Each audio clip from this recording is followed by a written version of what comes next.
दो पति पत्नी अपने ही खेत में काम कर रहे थे। खेत में काम करते करते किसान और उसके पत्नी के बीच बहस हो रहा था। इस बीच किसान ने अपनी पत्नी से बोला, तुम इतनी आलसी क्यों हो? तुम बहुत ही सुस्त तरीके से काम करती हो। तुमसे एक घास भी नहीं निकाला जाता। पता नहीं घर में होती हो तो क्या करती होगी। अब किसान की बातें सुनकर उसकी पत्नी को भी गुस्सा आ गया और वो बोली, तुम गलत हो। कल मेरी जगह तुम घर पे रहना और घर का सारा काम करना, और तुम्हारी जगह खेत पर मैं काम करूंगी। किसान अपनी पत्नी की बातें सुनकर खुश हो गया, क्योंकि उसे लग रहा था कि घर का काम करना बहुत आसान है। इसलिए उसने झट से हामी भर दी। जैसा दोनों के बीच शर्त लगा था, वैसा ही दोनों अगले दिन करने लगे।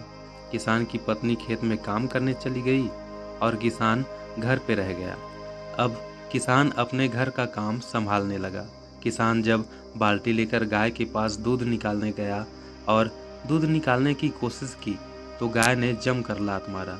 बेचारा किसान दोबारा गाय के पास गया ही नहीं। इसके बाद वो मुर्गी के बाड़े में दाना डालने गया, तो वह दरवाज़ा बंद करना भूल गया और आधे से ज़्यादा मुर्गियाँ भाग गई। जब शाम के वक्त खाना बनाने का समय आया, तो लकड़ी वाले चूल्हे में आग ही नहीं जला पाया।